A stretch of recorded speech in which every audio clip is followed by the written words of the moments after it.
Bienvenidas, bienvenidos a otro programa de Conversando con Correa. Nuevamente, un invitado muy especial, parte de la historia de Colombia, parte de la historia latinoamericana, parte de la historia de la integración de América Latina. Me refiero al presidente Ernesto Samper, presidente de Colombia en el periodo 1994-1998, pero con una larga trayectoria política, senador, concejal, embajador, ministro y durante 2 años y medio secretario de la Unión de Naciones del Sur, UNASUR, ese sueño integracionista de la América del Sur. Bienvenido, Ernesto, muchas gracias por aceptar nuestra invitación. Muchas gracias, Rafael, muy contento de estar en esta nueva actividad. Bueno, nadie puede adivinar el futuro, los que han intentado frecuentemente se han equivocado, pero ¿cómo será el mundo del futuro? Un mundo de bloques, un mundo de pequeños países. Hemos visto los intentos independentistas aquí en Europa, Cataluña, norte de Italia, la propia Flandes, en Bélgica. Sin embargo, la América Latina tiene todo, sobre todo esa América hispanohablante, con la misma historia, la misma cultura, el mismo pasado, la misma visión. Tiene todo para formar un gran bloque y tener mayor presencia mundial. Eso fue lo que intentó parcialmente UNASUR con la América del Sur, pero tenemos también intentos de integración de toda América Latina, por ejemplo, con la Comunidad de Estados Latinoamericanos del Caribe, CELAC. ¿Cómo sentiste esa integración? ¿En qué situación la dejaste? ¿Cómo ves el futuro? Es una sensación agridulce, Rafael, porque de una parte es claro que el sistema multilateral que se inventó el mundo después de la Segunda Guerra Mundial, no está funcionando. O sea, el multilateralismo como forma de convivencia no está funcionando. Entonces lo que uno esperaría es que el mundo evolucione nuevamente hacia un regionalismo sano. Pero ahí se encuentran obstáculos, por ejemplo, como lo que está pasando en Cataluña, que ese intento caricaturesco de independencia de Cataluña le hace mucho daño al fortalecimiento de un concepto sano de lo que deben ser regiones y bloques de regiones. Y ahí es donde yo creo que en el caso de América Latina nosotros tenemos, como bien decías, una ventaja infinita sobre otras regiones. Tenemos ante todo una fuerte identidad, una ciudadanía en el concepto de pertenencia con todos los países de América Latina y los países del sur, por supuesto. Hablamos una misma lenguaje, tenemos una misma identidad, compartimos una misma historia, es lo que se llama la casa grande, no es nuestro gran inmueble que nos regalaste de UNASUR en la mitad del mundo, sino es un concepto de cómo podemos unirnos nosotros y cómo tenemos un concepto de nación. Aquí en Europa 34 naciones que están tratando de hacer integración. Nosotros somos una sola nación, por eso es un poco agridulce que no hayamos sido capaces en estos momentos, que es cuando más se requeriría una voz que hable a nombre de la región, que plantee temas frente a lo que le está pasando, digamos, en los Estados Unidos, con una agenda absolutamente agresiva contra América Latina, que nosotros tengamos prácticamente inmovilizados los escenarios regionales de integración. Y fraccionado, ¿no? Recuerda que, bueno, este fue el sueño de nuestros libertadores, empezando por Simón Bolívar, y América Latina, lo que conocemos como América Latina, se inició con unidades políticas de mayor tamaño, la República Centroamericana, la propia Gran Colombia, pero luego ambiciones, intereses, fraccionaron todas esas unidades políticas.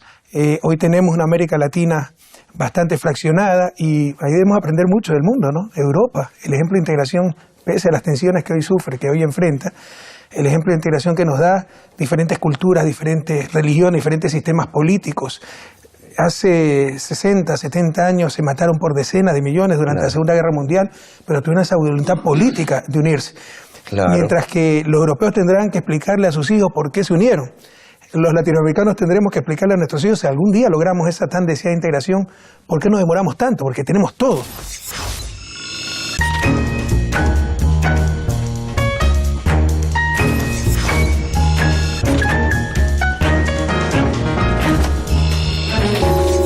que América Latina es una zona de paz en el mundo, es un oasis de paz. Y a pesar de eso, nos falta la vocación de unión. Y yo no creo, si vamos a llegar allá, que esto sea un problema de diferencias ideológicas. Esta no es la primera vez que la región tiene una marcada signo ideológico hacia un lado, como lo tuvo cuando yo era secretario hacia otro lado, y hemos logrado convivir con diferencias ideológicas. Aquí hay un problema mucho más de fondo, Rafael, y es que hay unas amenazas a la gobernabilidad que trascienden las simples disputas ideológicas. Yo creo que aquí hay unos poderes fácticos que, en ausencia de unos partidos que realmente representen alternativas dentro de nuestros países, están dando golpes de Estado que no son golpes de Estado militares, son desestabilizaciones de los gobiernos o de los proyectos políticos por cuenta de unos actores políticos que no representan, no ejercen con responsabilidad política acciones que de suyo son políticas. Pero es claro que esos actores adscriben a ideologías de cierto signo. Claro, lo dice un protagonista, ¿no? Claro, terminan favoreciendo sin que se hagan a nombre de una ideología, que es lo peligroso. Mira, yo fui parte de la fundación de UNASUR, formé parte de la fundación de CELAC, y te puedo decir que independientemente de la ideología había consenso en ciertos aspectos mínimos comunes, por ejemplo, respeto a la democracia, respeto a esa integración. Hoy ya no existen esos límites. Realmente, para tratar de impedir un cambio en nuestra América, pues no se respeta la misma democracia, y no solo que no se respeta la integración, sino que hay un deliberado intento de destruir esa integración como UNASUR, que le llamamos la integración integral, ¿no? Un poco redundante, pero para entender que se trataba no solamente de hacer un mercado, sino de políticas comunes, política de defensa, política de seguridad social, política tributaria, etc. Hay claros intentos, no solo de detener aquello, sino de destruirlo.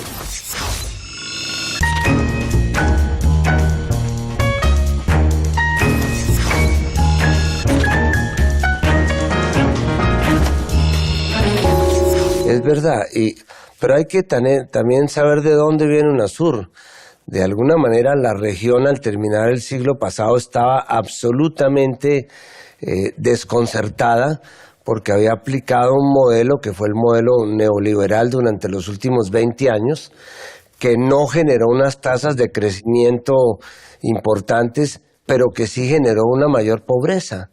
Y lo que hicieron los países reunidos en UNASUR, repito, sin distingos ideológicos entonces, fue entender que si no se hacía una inversión en legitimidad, es decir, si no se hacían los esfuerzos consistentes por luchar contra la pobreza y por tratar de reducir la desigualdad, esa falta de legitimidad iba a terminar comprometiendo los sistemas democráticos, que es lo que de alguna manera puede suceder, porque después de 10 años de que estos gobiernos hubieran logrado sacar 100 millones de personas entre el 2000 y el 2014 de la pobreza, hoy día uno de los grandes desafíos que tiene la región es que podríamos involucionar y esas personas que lograron salir, devolverse a la condición de pobres, que obviamente es mucho más duro, que no es tan duro para una persona que no reciba algo que nunca ha recibido, a que le quiten algo que por primera vez tiene. Y ya las cifras de la CEPAL muestran que en estos últimos 4 años hay por lo menos 10 millones de latinoamericanos que han vuelto a su condición de pobres. Eso se podría conjurar con un buen proyecto de integración, pero ahí es donde hay miedo a la integración, porque nosotros o miramos hacia arriba o miramos hacia el lado. Sí, y no solo se trata de tener más presencia en el mundo, sino de optimizar recursos al interior de la región.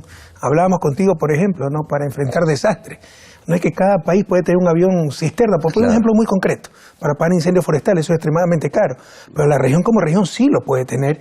Podemos tener una política común de defensa. En todo eso, hace algunos años se avanzó muchísimo. Lastimosamente, esos intentos de coordinación de políticas regionales se han detenido. Pero también se trata de claros objetivos económicos. Habría que preguntarse si economías pequeñas, con baja productividad, abiertas, como te decía en el mundo de hoy, pueden sobrevivir el vendaval de la globalización neoliberal, que te criminaliza la principal de las movilidades, la movilidad humana, pero te liberaliza cada vez más la movilidad de mercancías y la movilidad de capitales. Y los capitales como un vendaval que arrasan los países pequeños por donde pasan si es que ya dejan de ser de su interés. Entonces, todo eso con una mayor integración, incluso soñando una moneda común, ¿verdad? Como con bloques económicos, monetarios de mayor tamaño, pues estás más protegido hacia los capitales especulativos, hacia esta movilidad internacional de capitales. De acuerdo, pero acuérdate lo que pasó cuando yo fui como presidente al lanzamiento del gran Tratado de las Américas que hizo el presidente Clinton, que nos íbamos a volver el gran bloque americano de las Américas para enfrentar el bloque asiático y el bloque europeo. ¿Usted vivió la era Clinton como presidente? Sí, a mí me tocó. Yo ni nací en esa época. Bueno, pero naciste en una época peor. Pero bueno, entonces todos vinimos con la ilusión de que por fin el sueño bolivariano se iba a dar. ¿Y qué pasó? Que a los 6 meses ya Estados Unidos tenía un tratado de libre comercio con Centroamérica y había roto la comunidad andina porque había hecho un tratado de libre comercio con Colombia y con Perú y había convencido a Chile, entonces se había dañado el ideal de Mercosur. Y ese tratado de libre comercio que ofrecía a los Estados Unidos era todo para los intereses de Estados Unidos, muy poco para nosotros. Era como el negocio que le proponía una gallina a un cerdo para poner un negocio de huevos fritos con tocino. Obviamente el cerdo no aceptó. Nosotros éramos los cerdos de ese negocio porque era deme las patentes, deme garantías de inversión, rebaje los aranceles, pero nada sobre inmigrantes. Nada sobre biodiversidad, nada sobre reducir asimetrías. Entonces, en este momento la región, cuando tiene una crisis tan profunda como la que tiene, en lugar de pensar a ver si van a aparecer otra vez los chinos, o si le vendemos a Estados Unidos, o si la Unión Europea se recupera, las posibilidades de desarrollo de la región están dentro de la región. Nosotros lo que necesitamos es agregarle valor a lo que tenemos, porque seguimos con un modelo extractivista de desarrollo y ese no nos lleva a ninguna parte. Precisamente por lo que tú dices, Ernesto, ¿no? La sociedad de la gallina con el cerdo, la gallina pone los huevos, el cerdo, el tocino, es decir, desaparece el cerdo.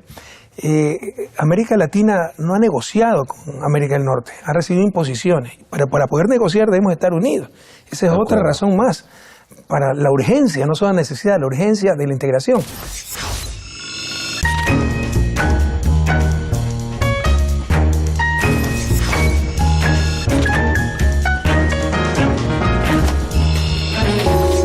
Pero tú fuiste 2 años y medio secretario de UNASUR.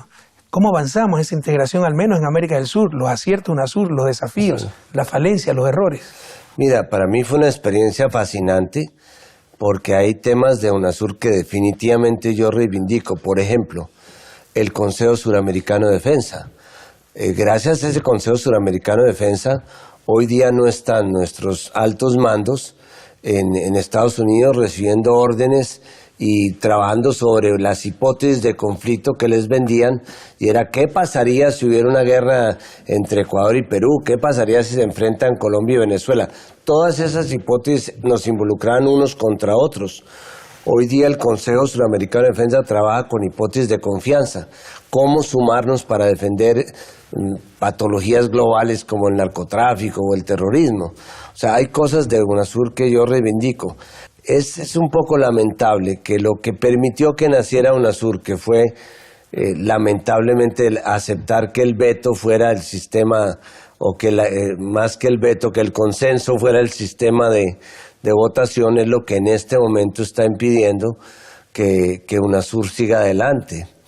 Y es que no se ha podido encontrar la manera de llegar a un secretario. Te cuento una anécdota por haber sido parte de la historia y de esa historia, ¿no? Cuando fuimos a Brasilia, si la memoria no me falla, para firmar el inicio, la fundación de UNASUR, ahí leímos los presidentes, lo que habían preparado nuestros delegados, es decir, las cancillerías, los diplomáticos, y yo me di cuenta que eso no tenía mucha experiencia. Llevaba 1 año de presidente, pero era suficiente para saber que eso no iba a funcionar precisamente por la regla de consenso, que la puedes ver desde el otro lado. la capacidad de veto. Basta un país que se oponga para frenar cualquier decisión, elección de secretario, cualquier decisión de UNASUR. Además, pues el secretario general que tenía que dirigir la entidad estaba en cuarto lugar y lo ponía un poco menos que secretario ejecutivo, nada más, no un secretario para recibir órdenes. Y servir tintos, servir café. En primer lugar estaba el Consejo de Presidente, luego el Consejo de Cancilleres, luego el Consejo de Notables, ¿cómo es que se llama? De altas autoridades, para darse espacio a estos burócratas, y de ahí venía el secretario. Por eso una decisión no escrita, ¿no? Fue tratar de que el secretario sea un expresidente para que la persona haga el puesto. Pero obviamente esa fue una falla muy grave. Yo me negué a firmar. Me invitaron a un desayuno, Lula, Hugo Chávez, Evo, y me convencieron de firmar y que después iban a corregir aquello, e ingenuamente creí aquello. Porque para corregirlo necesitaban el consenso. No, y para corregirlo necesitaba que pase de nuevo por todos los congresos, senados, asambleas. Ese es un proceso extremadamente complejo. Entonces quedó ahí y por eso es muy fácil inmovilizar UNASUR por la capacidad de veto. Pero también esta estructura, ¿no? En donde en cuarto lugar está el secretario general. Claro, ahora, al margen de eso, que es algo que hay que arreglar, yo sí veo que la región necesita reencontrarse. Y por eso a mí no me disgusta la CELAC como un escenario de reencuentro de la región. A mí me sonaba un poco raro como representante de Sudamérica encontrar a los mexicanos como si fueran de otro país o de otra región. Todos tenemos la misma, compartimos esa casa grande. Habría que pensar en una, como muy bien lo definiste alguna vez, necesitamos una OEA sin los Estados Unidos, pero esta CELAC así con una presidencia que se va cambiando como cada año sin que tenga un seguimiento. Necesitamos una CELAC con una Secretaría Ejecutiva fuerte, que tenga la capacidad de representar y de hacerle el seguimiento a los temas que le interesan a la región. Pero el diseño institucional era más o menos esto, la visión. UNASUR, una integración integral. No solo procesar ahí nuestras diferencias, que también para eso sirvió UNASUR, sino proyectos conjuntos de desarrollo, armonización de políticas, los consejos sectoriales, etcétera. Pero, por ejemplo, nunca logramos integrar en UNASUR otros procesos subregionales con otra visión, básicamente una visión de mercado, como Mercosur, o la misma Comunidad Andina de Naciones. Y CELAC era ese espacio más bien para discutir y procesar nuestras diferencias, sin tener que ir a Washington.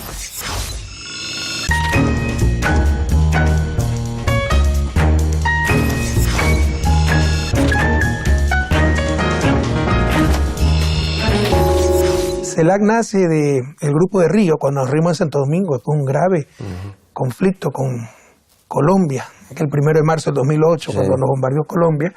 Entonces había la cumbre del Grupo de Río en Santo Domingo, se cambió la agenda, pasamos un día ahí los presidentes, pero logramos superar ese gravísimo problema. Habían tensiones extremas en la región entre Colombia, Ecuador, Venezuela, y se superó gran parte del problema. Ahí nació la idea de tener nuestra propia comunidad, nuestro propio espacio para procesar nuestra diferencia y no tener que ir a Washington. Eso es ridículo. Claro. O sea, un problema Colombia, Ecuador y lo discutir a Washington. ¿Qué sentido tiene eso? De acuerdo. Pero fíjate que en la CELAC, cuando tuvo Ecuador la presidencia, prácticamente funcionaron todos los comités y las reuniones se hicieron en UNASUR. Y ahí nosotros participamos con las mismas inquietudes, las mismas problemáticas, el tema de la salud, el tema de la educación. Entonces creo que en la región hay que hacer un salto cualitativo hacia definir un mecanismo que permita una representación efectiva. Y repito, no tiene sentido ahora hay un grupo de Lima, se está armando un grupo de no sé dónde, se están haciendo grupos por intereses de afinidades. Eso era el papel que debía jugar UNASUR o Mercosur o los organismos de integración. Que hay tanto que hablar, pero ¿cuáles fueron los errores tal vez que cometimos? Ya nombramos algunos en la fundación de UNASUR, pero por ejemplo, no sé si el público conozca que UNASUR tiene 4 idiomas oficiales: español, portugués, inglés y neerlandés. Inglés por Guyana y neerlandés por Surinam. CELAC, en su interior, acoge países cuyo jefe de Estado todavía es la reina de Inglaterra. Entonces, ese puede ser un error. Y hay algunos reyesuelos en América también, pero bueno. Creer que la cercanía geográfica te da coincidencia de valores, principios, objetivos, visiones, etcétera. Y como decía mi madre, pues el que mucho abarca poco aprieta.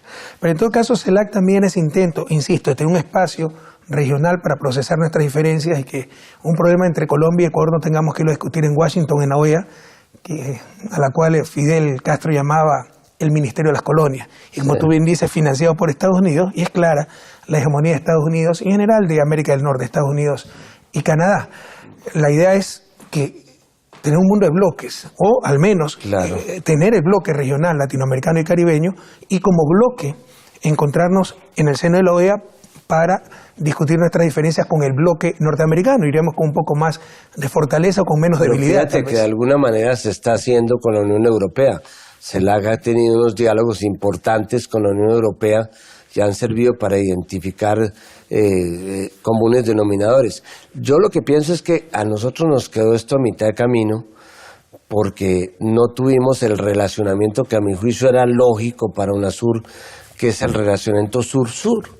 Nuestros verdaderos aliados hacia el futuro pues es el sur asiático, el sur africano, el tema de los BRICS.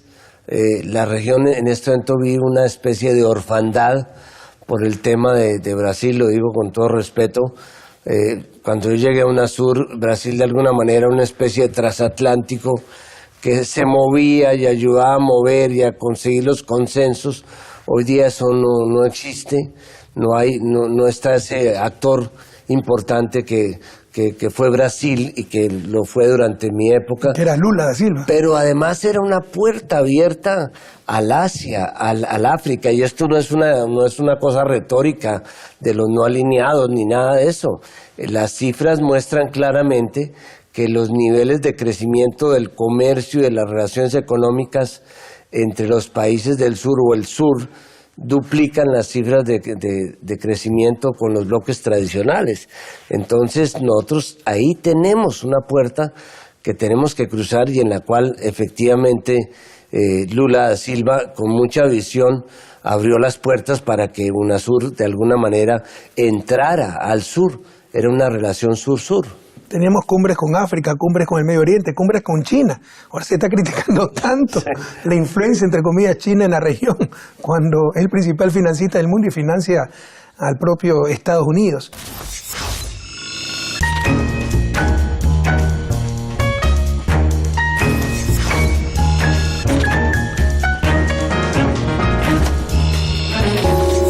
Y retomando una idea que mencionaste, el sistema interamericano, aquí no se trata de ser anti algo, ¿no?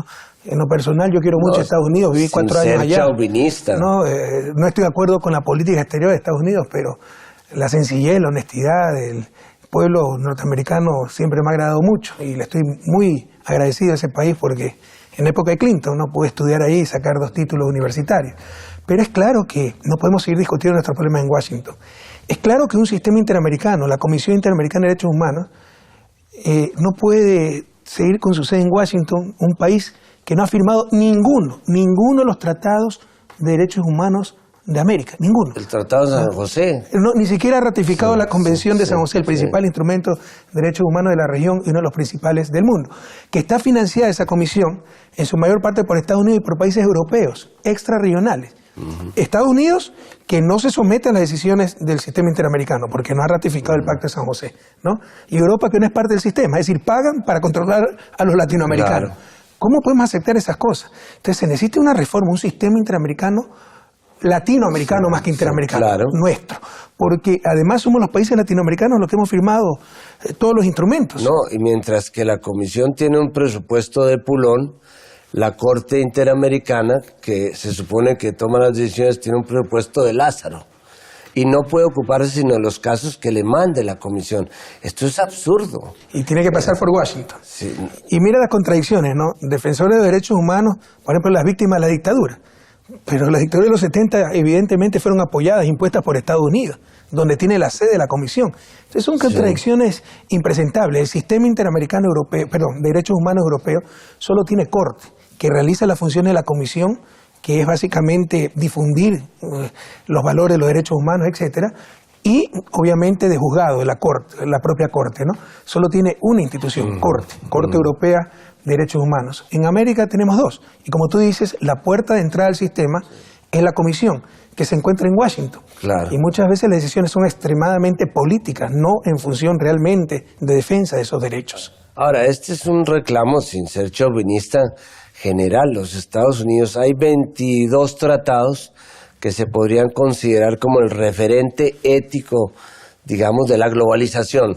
Los derechos de los niños, los derechos de las mujeres, los tratados de Ginebra sobre derecho internacional humanitario, la Corte de la Haya. De esos 22 tratados, Estados Unidos creo que ha firmado uno.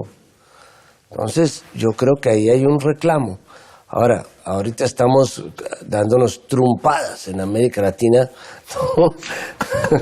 Porque realmente nunca habíamos tenido una agenda tan agresiva como la que tenemos hoy.